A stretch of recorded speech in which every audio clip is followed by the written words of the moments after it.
So who's the most entertaining person on the team? Oh, good question. And she's going to be watching at some point. I know. I got to say her name is going to pop up. Yeah, you're definitely right in saying that we've got a lot of personalities going around the locker room.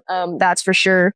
I would say Gift Monday is a big one in terms of the entertainment. Well, thank you guys for joining us. Welcome to our first ever live audience for our podcast, the Sideline podcast.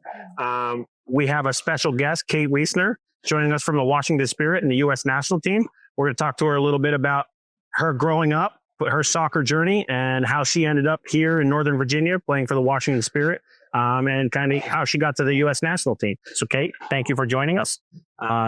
Let's start off, like I mentioned, a little bit about your childhood and what it was like. Were you kind of always the person that was a go-getter, or was it something like mom and dad had to push a little bit? And kind of let's start there for these youngsters. Sure. Yeah. I grew up in Southern California.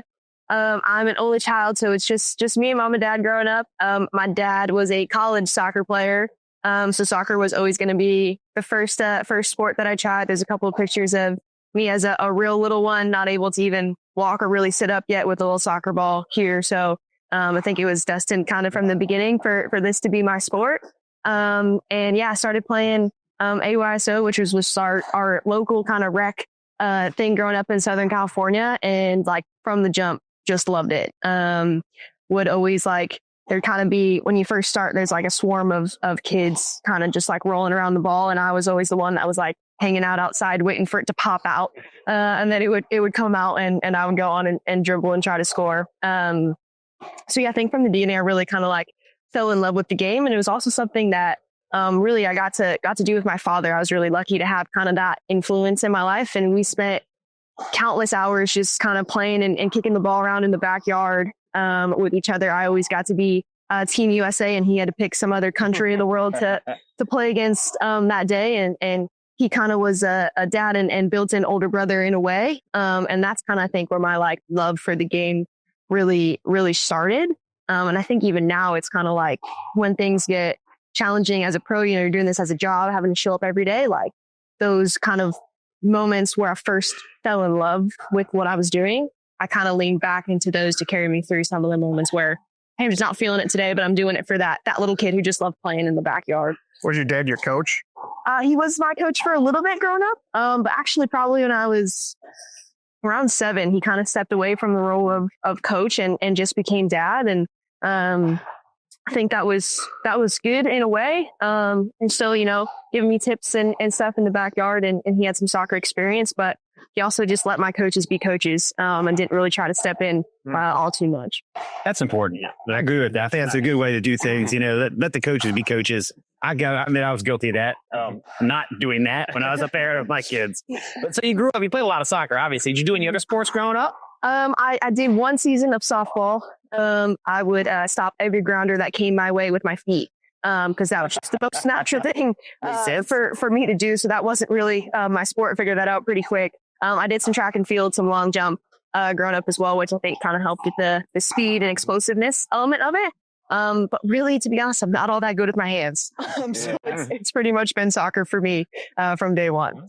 So you were never going to be a goalkeeper? Never going to be a goalkeeper, yeah. Did also try that once in a game, and yeah, didn't get too well. Yeah, that's a tough spot right there. So that led you through kind of youth, and then you kind of got through high school, right? You get an ACL tear in high school. That had to be tough. I did, yeah. So I kind of transitioned from playing rec to playing club when I was about 8 years old, and kind of came up through the club system and was traveling around all through Southern California, Arizona, really to play. And actually, the college recruiting rules were a little bit different than they are now for me growing up. But I committed as a freshman in high school to play at Penn State. So I was really lucky to kind of have, from a distance, the influence and guidance of a college staff, like all throughout my high school experience as well. But yeah, going into my senior year of high school, I picked up, an ACL tear going into that last year. And it was like a really challenging, I think, period to go through that. Like a lot of things were going right for me in the soccer space. And I hadn't really, like, up to that point, experienced a whole lot of adversity or really had to, like, define myself as a human outside of soccer.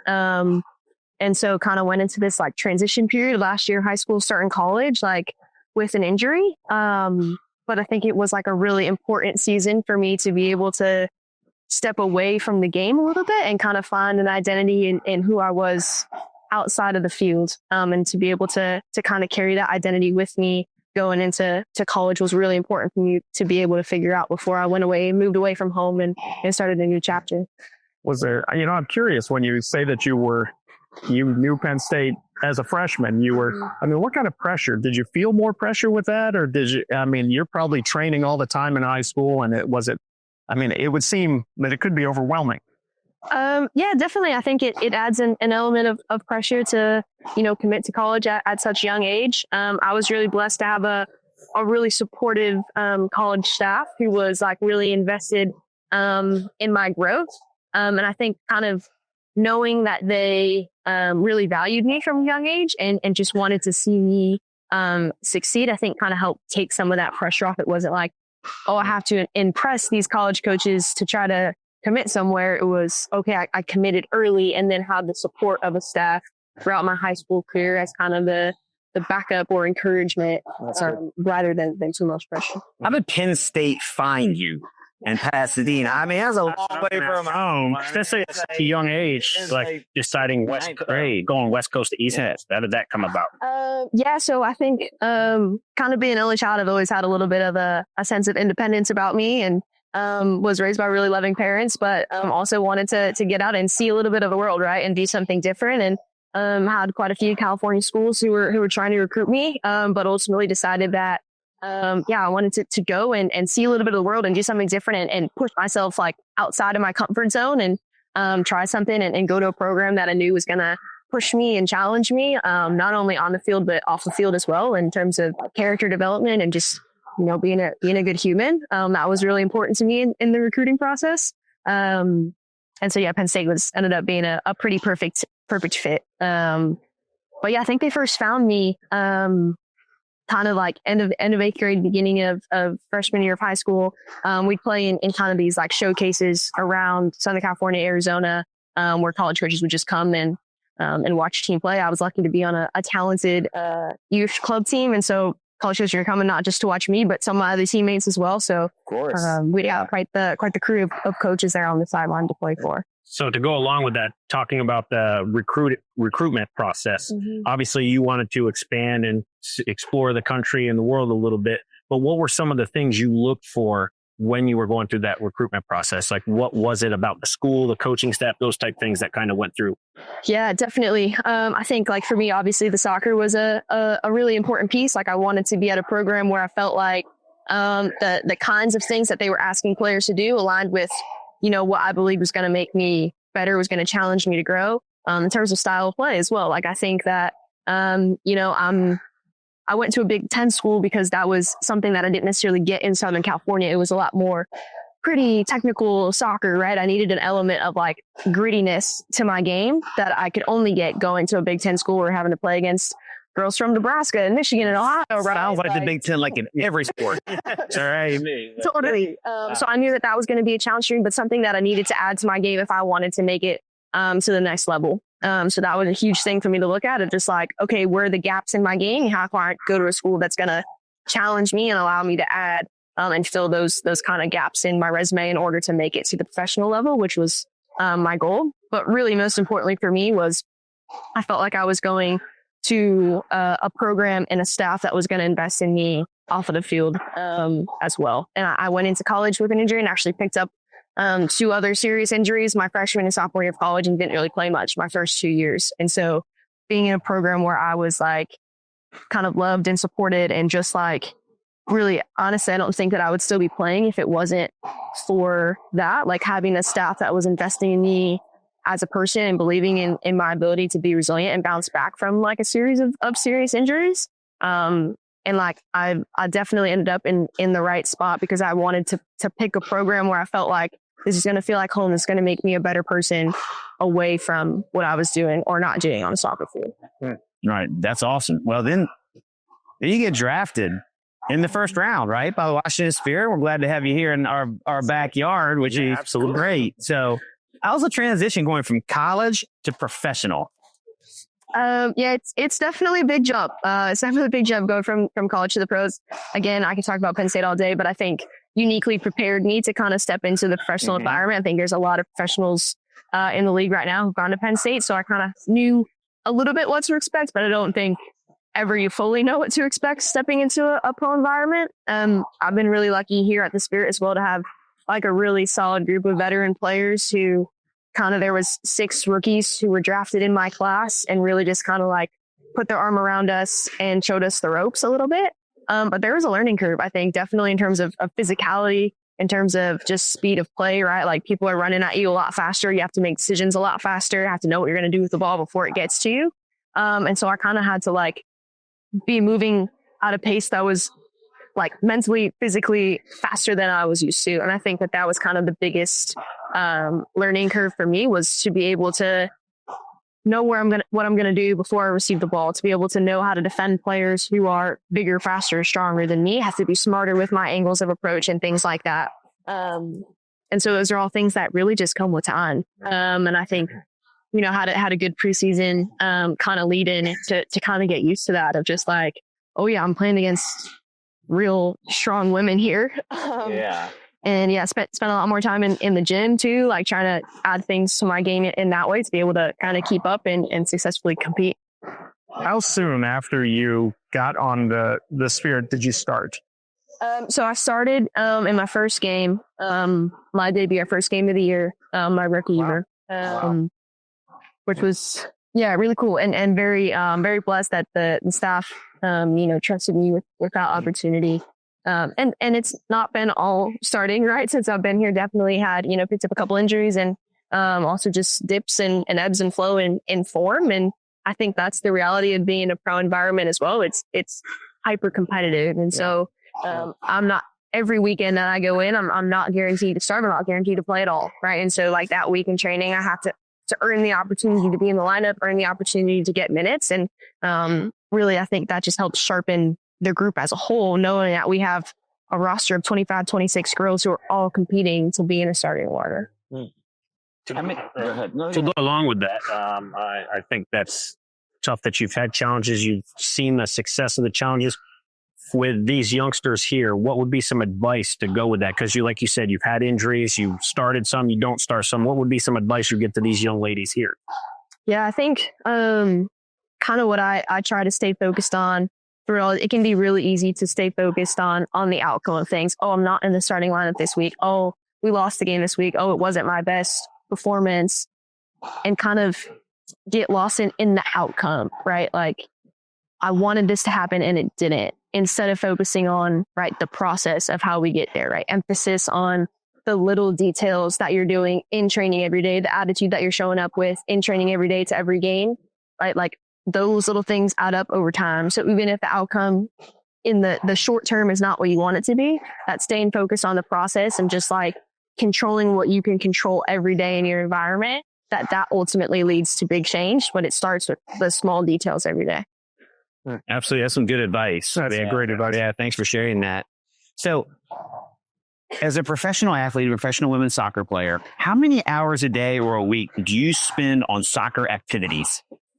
Oh, great question. So typically I'm in our training facility, from around 8:45 to 2:30. And so most of that time I only spend about an hour and a half, 2 hours on the field every day, about 30 minutes to an hour in the gym. So the rest of that time is spent focusing on getting my body right. So whether that's, mobility, stretching, spending time in the hot tub, cold tub, protein shakes, things like that. Spend a lot of time just making sure that physically I'm in the right place to be able to play. And then the other chunk of that time is spent in meetings, right? Talking through tactics, watching film, whether that's a scouting report on the other team, individual clips from training or the previous game. And so kind of really trying to be a student of the game, if you will, and spend just as much, if not more time watching film and really like learning before we even step out onto the field to go and train. And so I think there's a big kind of like mental aspect for sure of what we do.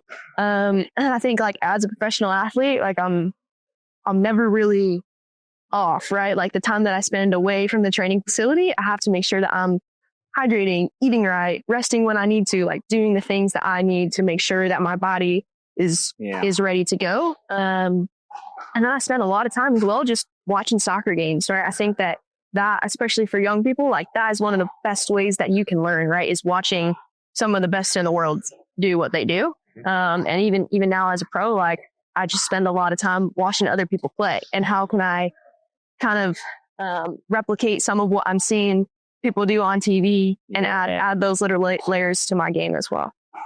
Great. That's good advice. And we always talk about that with kids that we're working with, that they should be watching more.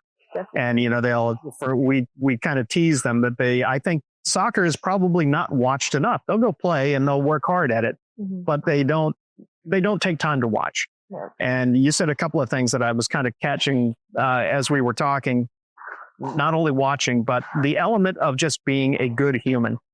We kind of lose sight of that. We're trying to teach these kids to advance. It's all about advancement, getting to the next level, maybe being on the first team, the second team. And what you're saying is the process, it's not about that outcome.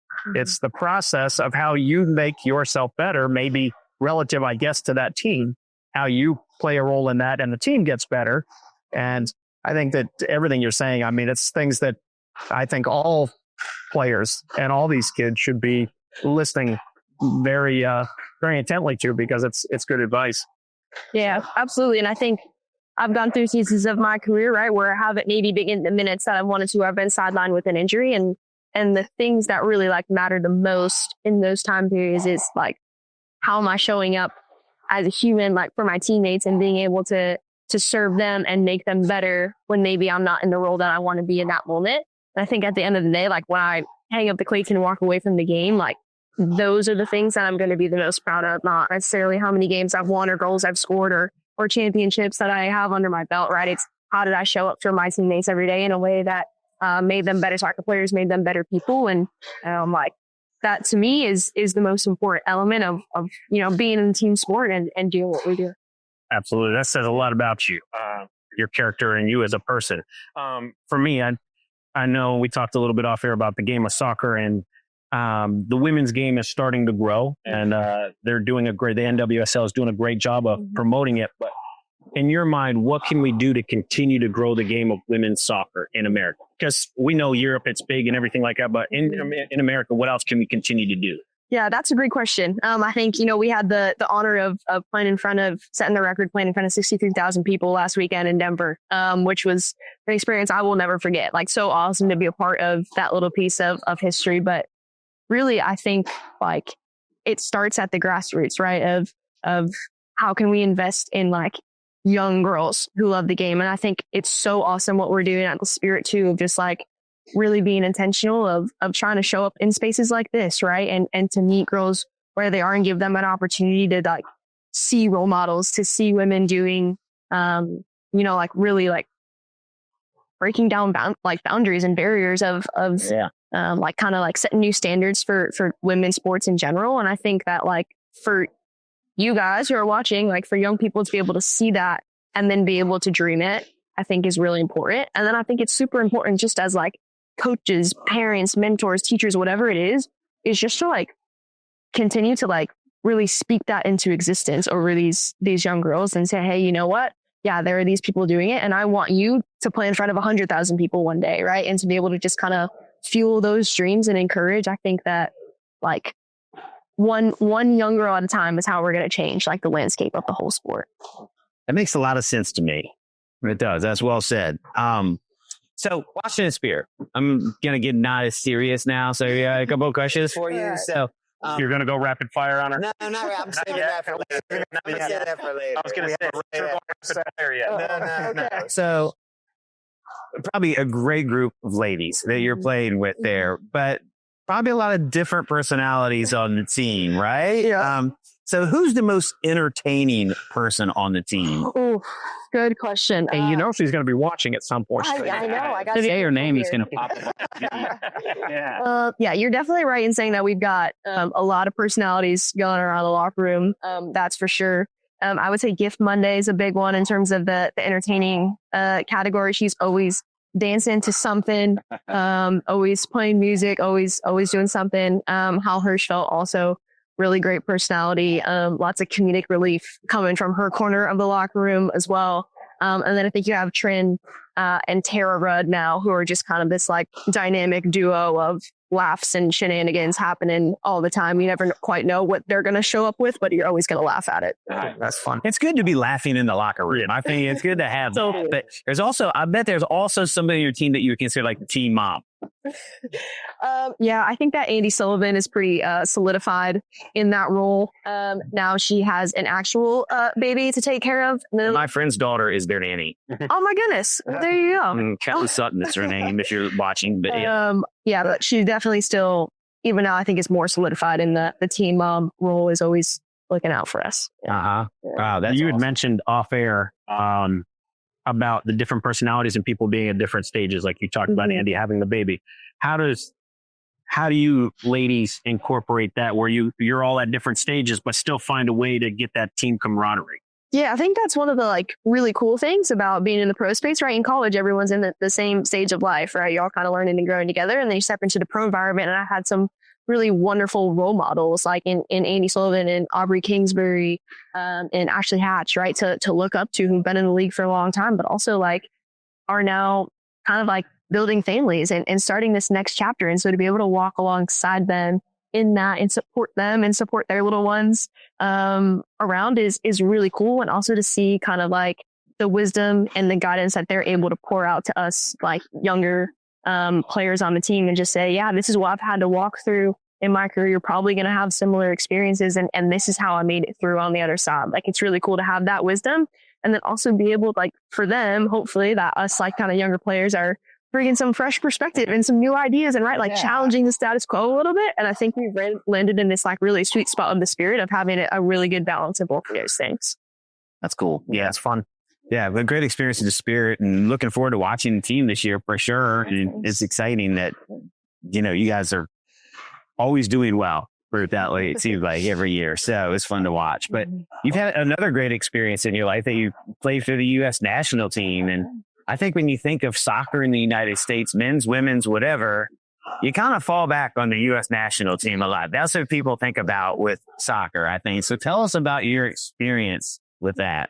I think you hit the nail on the head, right? Like, growing up, I think every soccer player in the United States dreams of playing for the national team, right? That is like the place to be. That's the goal that you want to reach. And so, yeah, it's just been a huge honor really to be able to like pull on that jersey and represent your country. And that is just like super special. And I think kind of it's a testament to really like a lot of things that I've kind of had to battle and overcome in this career.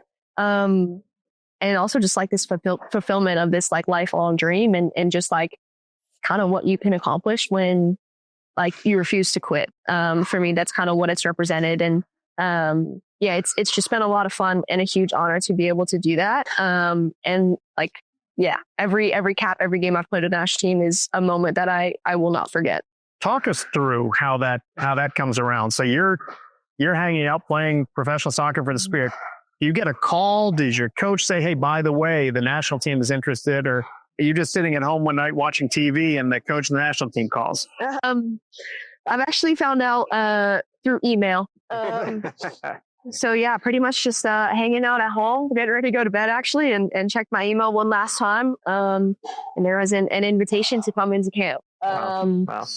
And I kind of had to check it a few times to make sure that it was real. It wasn't spam. Yeah, make sure you're not getting a spam email. Exactly. And yeah, it was real. And just like really cool to get that moment, and then obviously share that information with friends and family and the team. It's been. I bet your dad should be a former college player, had to be just out of his mind and proud of you, and that happened. I think both parents, but especially I'm sure for dad. Really cool for him to get to experience that moment as well. They actually came down to Florida last year for my first game with the national team as well. Got to experience watching the stands, my first cap, my first minutes. So it was really special to be able to share that moment with them. That's pretty sweet. So you got the email. And you get invited to camp. What's that process like? Because I'm sure that's a whole different process for you too. So what's it like being at camp with the national team, and then how does it break down and get to the final spot where you're going to get the caps? Yeah, I think the national team's like even a whole step up from playing at the pro level, right? So talk about the transition from college to pro, and then you have pro to the national team. It's the best of the best, right? And I think especially with the U.S., like some of the best players in the world playing for arguably the most competitive team in the world in the game of soccer. And so it's a whole nother level of like when you step into that place, and the expectations and the standards are a lot higher. And I think in my first camp, I just was like doing my best to keep my head on my shoulders, keep my feet where they were, and just compete and like enjoy it, right? I think that's kind of the mindset that I went in, is just like learn as much as possible in this time and don't forget to have fun. And that was kind of the mindset that I went in with. And was really lucky that the coach trusted me to play a couple of minutes in the first game, and then I got to start actually in my second game with the national team. So I didn't know that was going to happen. I didn't know that it was going to go that well in my first camp. You just kind of have to roll with the punches with the national team and show up and do your best. And the results, really, like we talked about, are kind of out of your hands, and just focus on the process of showing up and competing to the best of your ability. When you're on the national team, do you have to go through, how does that process work to stay on? So after the first match, you get your playing minutes, and then you guys get showered up and you go home. Is it assumed that you're on the roster and that you're going to be cut from that roster, or does the process start all over again? So there's camps once a month, every 6 to 8 weeks. There are windows for national teams to host camps. And so you get invited to camp, and you are there for the whole 2 weeks or so of that camp period, and you play about 2 or 3 games.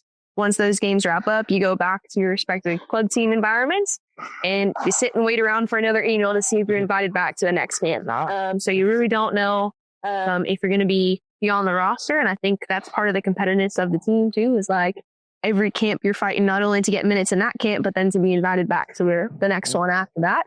And it's a really, really competitive, pretty cutthroat environment to be in, but that's how we're producing some of the best, most successful teams in the world. That's awesome. Well, congratulations on a great run. Thank you. To be on the national team is insanely impressive. Yes. Thank you. So it's to you. Yeah.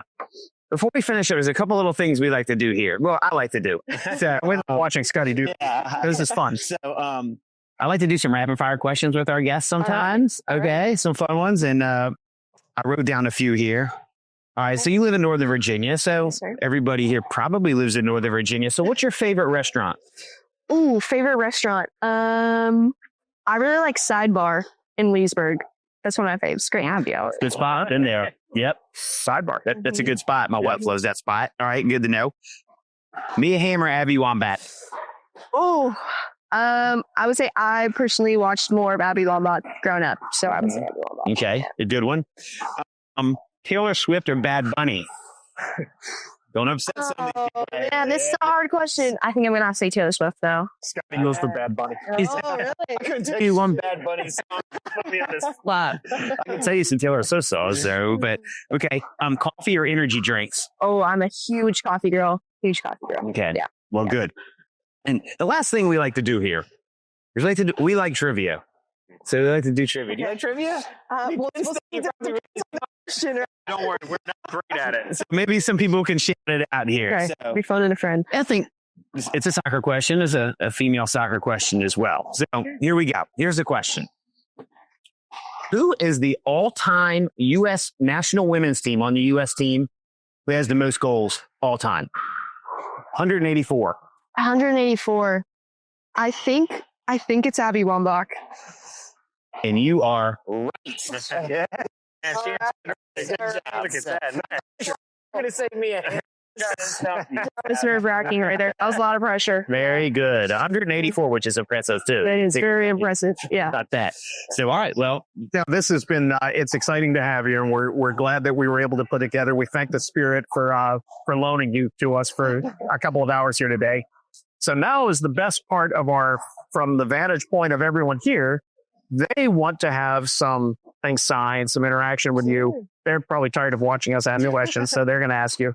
So that wraps our show for the podcast, Grant. And what we're going to do now, so everybody can hear me, And we've just learned something about this. The guy that's sitting on this side, I feel like I'm back to the crowd, so we're going to fix that for the next one. But you guys are good, and everybody can see the beard, so that's okay. All right, right here. So that works out. All right, what's your name? Zane. Zane? All right, what's your question, bud? Gotcha. Z-Man. I started playing soccer when I was 5 years old. Oh, you just had a comment. Okay, he also started playing soccer when he was 5. Okay, that's great.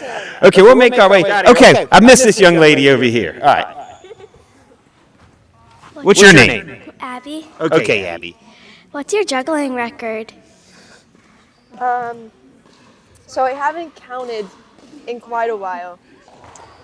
When I was younger-ish, going into high school, it was a couple thousand.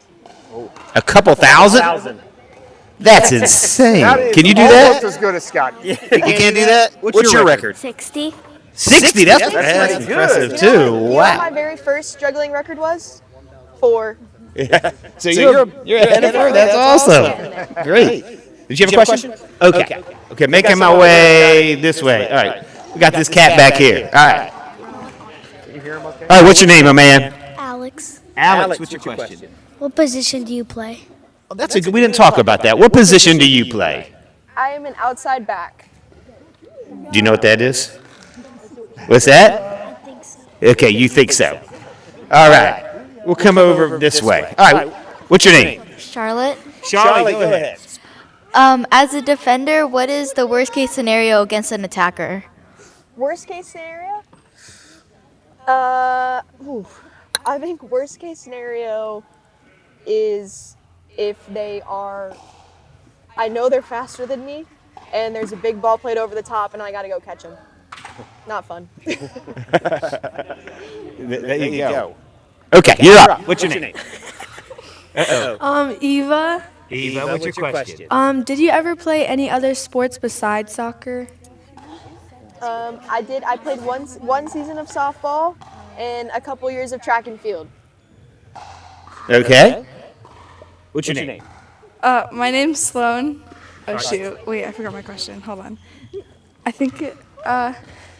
Wait, can you come back? I'll come back to you. All right, who's next? All right, who's next? No problem. We'll come right up here. We got a lot of questions here in the front with these ladies. Oh, they all have the same question. Who wants to ask it? Okay. What's your name? Emma. Emma. Nike. Oh. Okay, I'll say. Okay. Nike or Adidas? Oh, Nike or Adidas? Be careful, because you do have Nike. Oh, there it is. Nike. Do we see that? All right. Okay, we'll come back here to Sloan. Grant.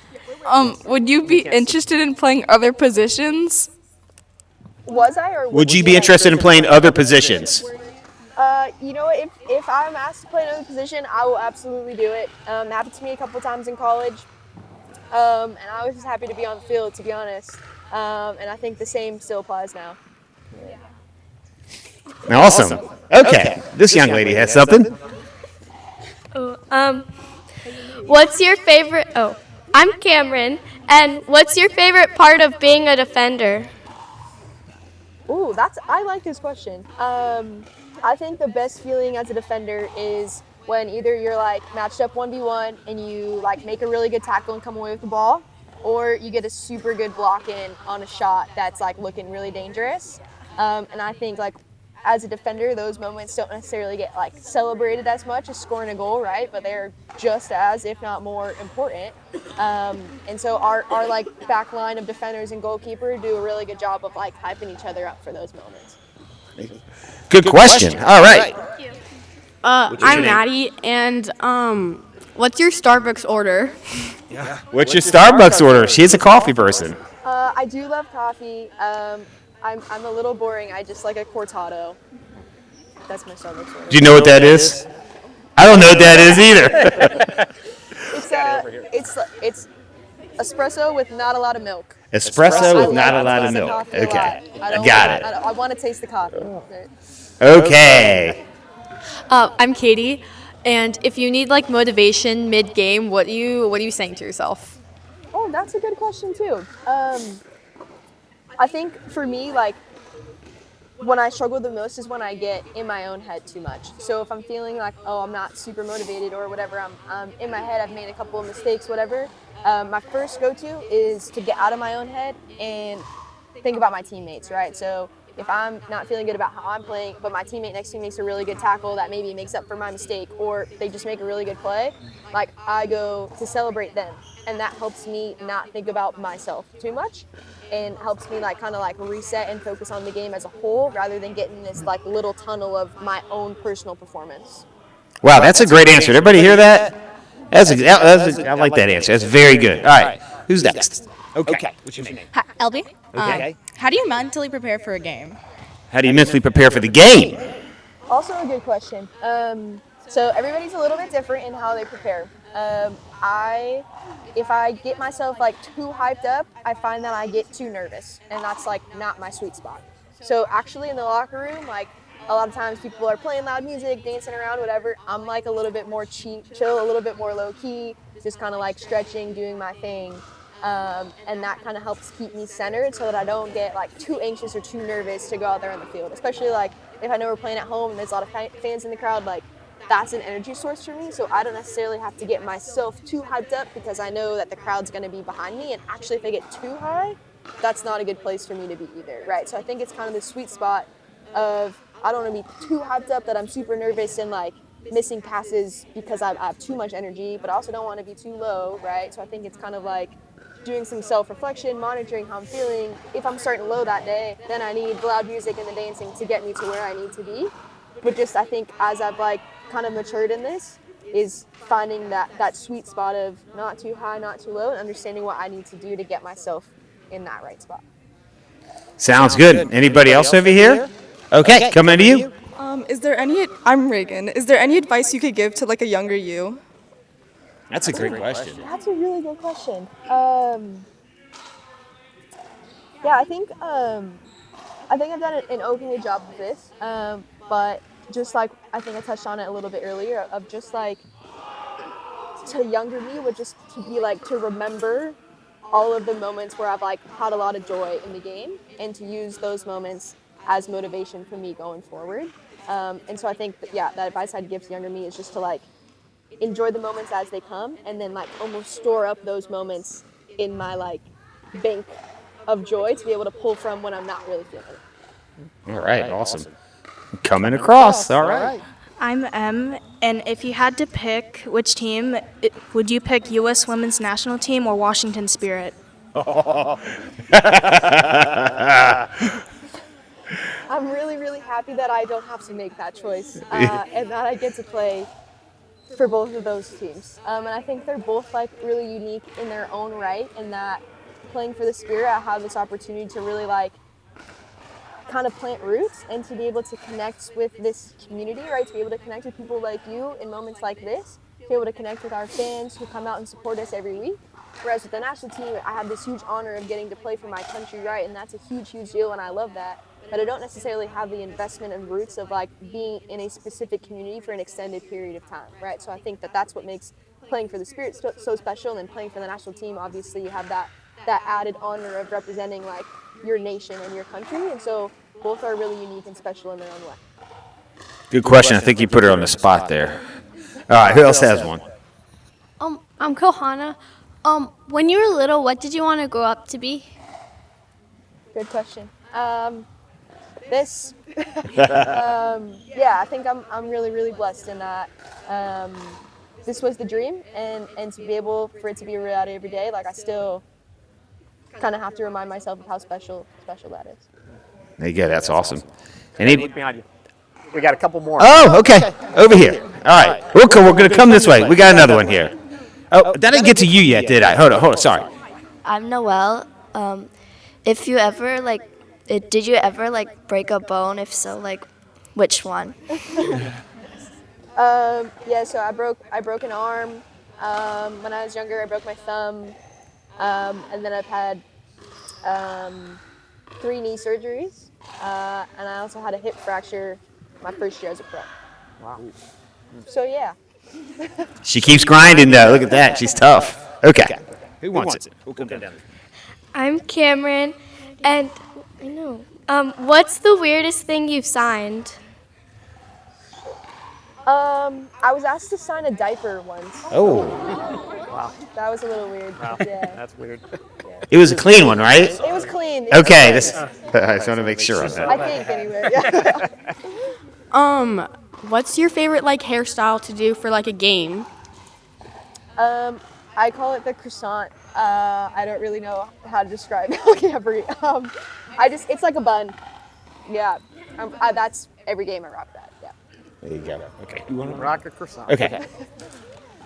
I'm Zaina. What was your schedule like when you were a kid? My schedule when I was a kid. Well, I went to school, and then I would almost immediately leave straight from school and go to soccer practice. My parents had to drive quite a way for us to train with the team that I was playing with at the time. So, did homework, ate snacks in the car on the way there, and yeah, then trained, came home, and did it all again the next day. That's awesome. Okay. My name's Layla, and what's your favorite teammate to pass to? What is your favorite teammate to pass to? Who's your favorite team? My favorite teammate to pass to? Oh, good question. The open. Yeah, the open one. I would say my teammate Rose.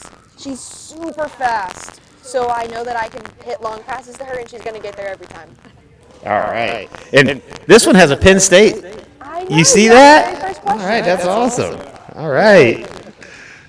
I'm Quinn, and who are you closest to on the Washington Spirit? Ooh, okay, so I'm very lucky to have like really good relationships with all my teammates. I would say that Hal Hirschfeld, Paige Mateer, and Kaylee Collins are my closest friends. That's our kind of coffee squad. So we all love coffee, and so we spend a lot of time together at coffee shops. That's cool. Okay, coming back across, and I think we'll wrap it up here. I'm Paige, and what do you like to do in your free time? Great question. I love to read, so I do a lot of reading in my free time. Always on the hunt for a new fun coffee shop, and I love to go hiking. So there's a lot of cool hiking out here in Northern Virginia. That's been a fun part of living here as well. That's awesome. All right. We'll take one more. All right. My man back here with the second question. All right, two more. I saw your hand. These two. All right, these two. What food do you like to eat before games? What food do you like to eat before games? So if it's an early kickoff, like a 12 o'clock kickoff, I love pancakes before the game. And if it's a nighttime game, I eat pasta. That sounds good. Yeah. All right, last one. I'm Julia, and do you get nervous before games? And if you do, like, how do you calm down? Did you hear the question? Okay. Do you get nervous before games, and if so, how do you calm down? That's a great question. Short answer is yes. I do get nervous for games. And I think to calm down, a lot of times, right, like I try to find somebody to interact with. So whether it's the kid whose hand I'm holding as we're walking out, right, I always try to talk with them, ask them where they're from, what position they play, something like that. That kind of takes my mind off the fact that I'm playing in front of a lot of people and it may be a big time game, right? And so it's not a distraction, but just kind of like a refocus onto something that matters and is important in that moment, but isn't like the big thing that's making me nervous. Do the same thing with teammates, right? So if I'm nervous, I try to go up to a teammate, give them a pat on the back, give them a high five, just kind of like, again, get out of my own head and refocus. And then the third thing kind of is focusing on my breath, right? So when you get nervous, your heart rate gets a lot higher, you just kind of start breathing faster. So focus on really trying to like slow that down, take deep breaths. Helps me stay grounded where I am, helps me to focus on not like how big the moment is, but just on like what I'm feeling, helps me kind of like process that, calm down, and be able to perform at my best. That's awesome. So, great questions, everyone. Great So I questions. think now these guys are going to set up. We're going to take a quick picture of the four of us, and then. Well, no, first we're going to take a picture with everyone. Oh, okay. So Anna wanted to